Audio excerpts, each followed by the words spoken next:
মাদকের রাস্তা না ভেঙে দাও, পুড়িয়ে দাও। মাদকের রাস্তা না। মনে কেটা কেটা মত বেছে এটা জেনুইন কথা কচ্ছেন।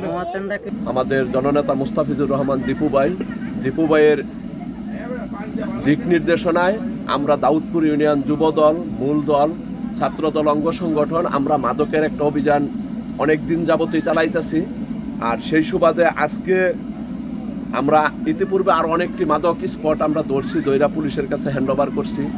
হ্যাঁ, সাংবাদিক তাদেরও আমরা খবর দিছি, তারা অনেক নিউজ করছে। আজকে আমাদের দাউদপুর ইউনিয়ন বিএনপির ক্রিয়া বিষয়ক সম্পাদক আরফান উদ্দিন ভূঁইয়া ভাই হঠাৎ করে ফোন দিল যে ভাই একটু দামসি গুচ্ছগ্রাম আসতে হবে।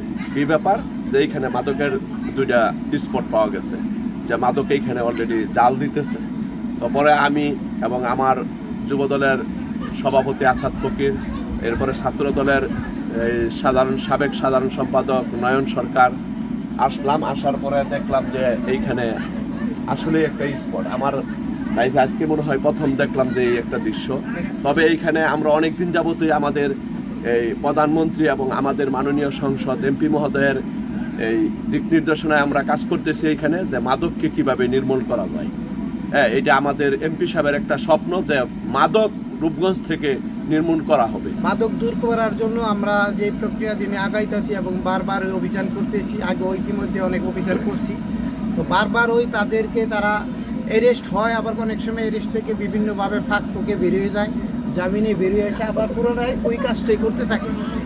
এখন তাদের আসলে মাদক থেকে বের করতে হইলে এবং মাদক থেকে বন্ধ করতে হইলে তাদের একটা কিছুটা কর্মস্থানেরও দরকার। এরা অনেক সময় এই কথাটা বলে থাকে যে আমরা আসলে এই মদ বানানো মাদক থেকে বের হয়ে যে যাওয়ার পরে আমরা কি করবো করে এই সংসার পালবো বা সংসার লইয়া চলমান করবো বা সংসার চালাবো।